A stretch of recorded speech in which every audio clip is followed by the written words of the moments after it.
This is Stephanie with One Source Accounting in Gainesville, Florida, and this video is about Gmail and how I use filtering and tasks to stay organized.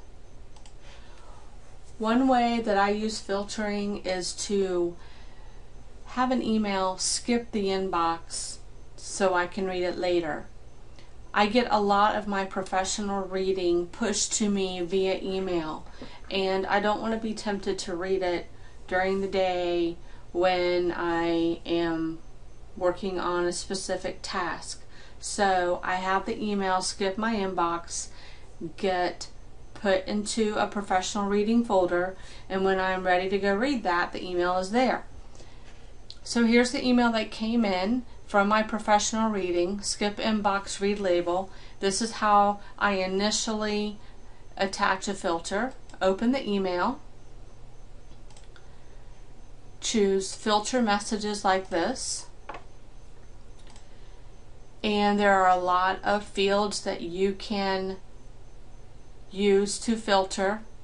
You may not want to filter every email from this name and domain as professional reading. There might be a common subject line that you can use, but in this case it's going to be every email from that email address. So I click create filter with this search, and I'm going to skip the inbox, and I'm going to apply the label professional reading, and if the label is not here, we can create a new label on the fly. And so I'm going to choose professional reading and also apply filter to one matching conversation, and that is actually the email that I have pulled up here. So what Gmail does is once you select all of your filter requirements, it goes and sees if it can find any emails that match the filter. I say create filter, and if I go into my inbox, the email is gone, but it's in professional reading right there. And again, any email from this email address will from now on skip my email box and go into professional reading. The next way that I filter email that's very helpful is I often get emails from clients that should go directly to my employee, and I need to keep a copy of it, but I do not need to see the email. So this email right here, skip invoice inbox forward to someone else, is the email that we're going to work with. However, the first thing you have to do is you have to set up forwarding. You can't just choose anyone and forward the email. That person to whom you're forwarding has to approve your forward. So let's go ahead and set that up. I'm going to go to settings, and then I'm going to go to forwarding, and I want to add a forwarding address. So let's go ahead and add this person. I'm going to click next, and yes, I want to confirm. So it's telling me that a confirmation code has been sent to the forwarding address. So let's go get that code.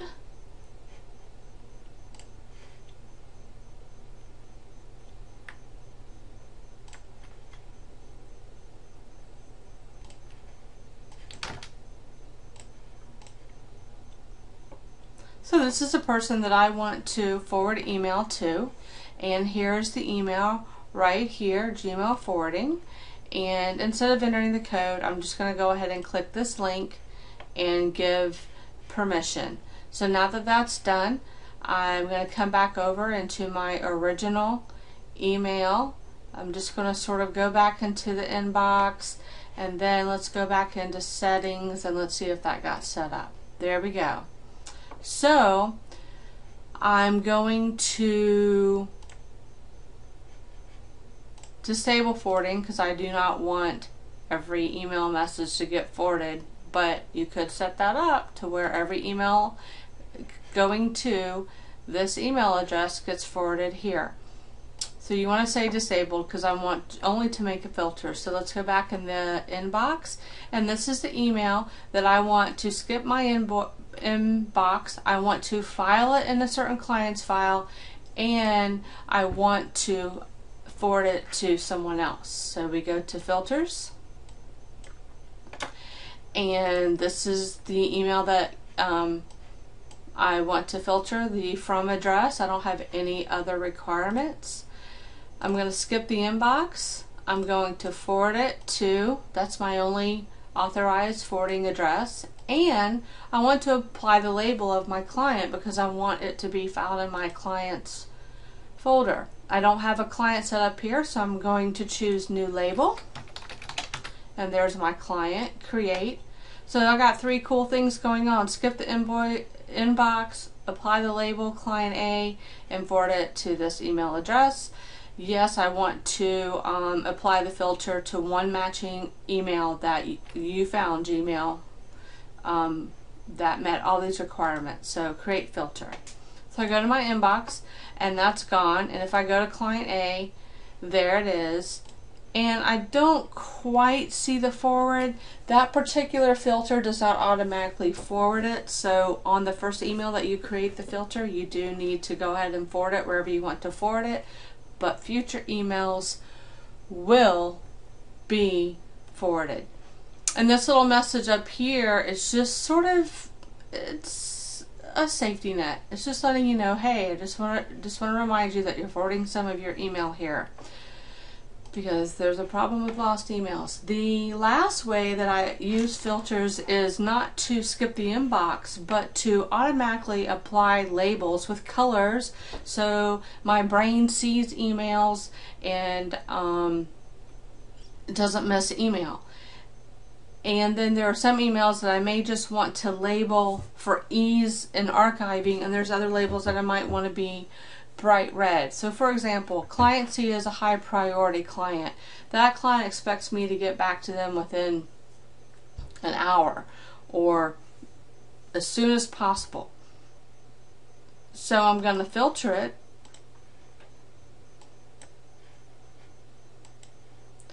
I'm going to apply the label. I have not created a client label. Client C. And I'm going to apply it to the email that it found that met that criteria, and I'm going to say create filter. Now it's got client C there. It did not skip the inbox, but now every email that comes from this address is going to have client C. But that's gray, that's hard to see. So let's find our client C label folder, pull the arrow down, and let's give it a bright red color. So now that's bright red, and any email coming from that address will show up in your inbox just like that. Client A and client B, that's the same thing. I'm going to filter, and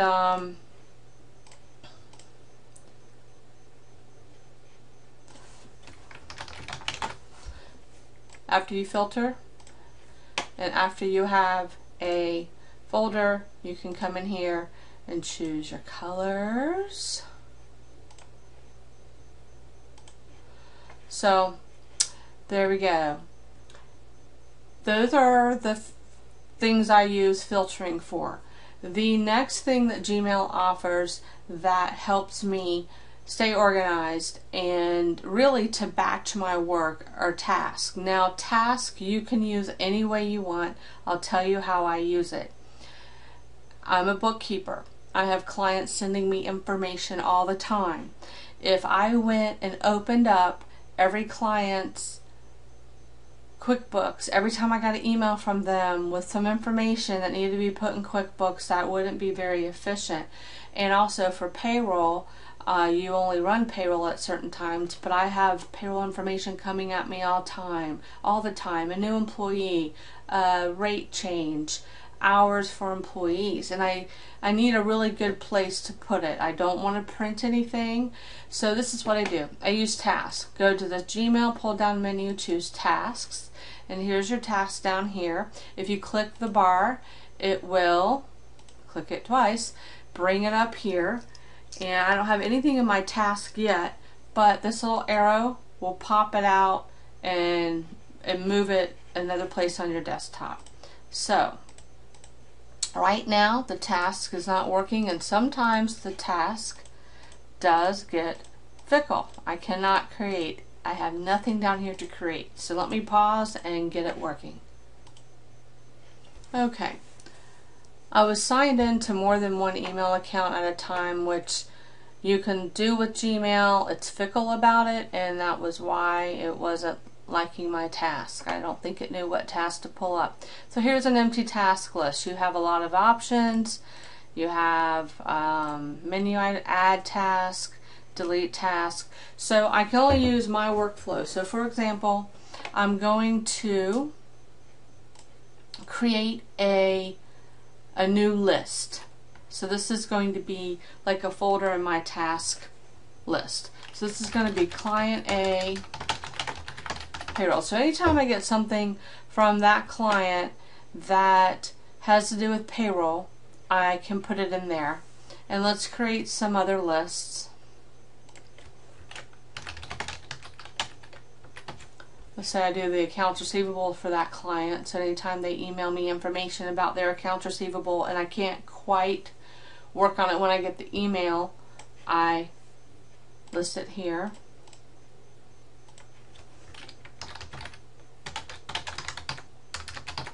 Obviously, once you file an email in your task list, you have to have your own system. Do you check every single task every day? Or, you know, how do you not forget that that task is there? And that's something you have to work out. I have my own system with calendars and other things that I use. But what's really neat is that I'm not sitting in here going, my task, I'm actually going to throw an email in here, and that's what I want to show you.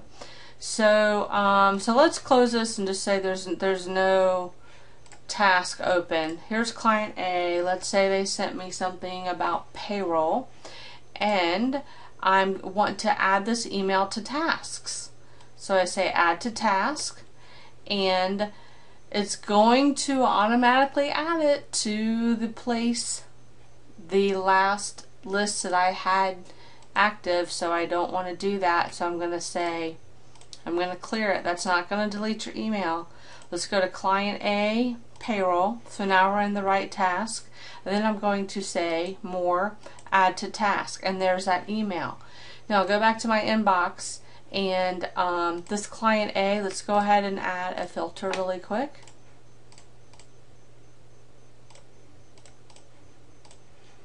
And I can go ahead and archive this, and this is something new I haven't shown you yet. Now that I have a client A filter on the email, because it's automatically placed, this button right here will archive it into client A. I find that clicking this button is way faster than coming over to client A or going move to client A. I just go archive. You're gone. Now when I want to do the payroll, I don't have to go, okay, let me look at all the emails from client A. Where was that email from that client with James? He had a pay raise. No, I just say, okay, I'm ready to do the email.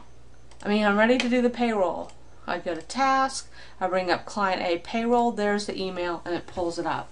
So that's the beauty. When your email becomes a to-do, instead of searching for the email, if you put it in task, it's right there. And the good news is, let's say this email, it's archived, it's gone, it's not in the inbox, it's in here, and we keep emailing back and forth about the issue, the sender and me. Yes, when the sender emails me again, it will appear as a new email in the inbox, but then when I archive it again, it's threaded.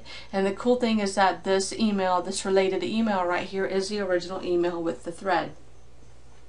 So that is how I use filters in Task. I want to show you one thing. If you want to organize your filters, go into settings, and they're called labels, and here's the labels that we created. And there's a lot of neat things that you can do to organize or create new labels. I hope this has been helpful. Please make sure to check out Start My Gainesville Business. It's a website dedicated to helping you start a business in Gainesville, Florida, and it takes you through the 5 phases of starting a new business. And if you are a bookkeeper or would like to network with bookkeepers, please check out the Gainesville Bookkeepers Association. I hope you have a great day.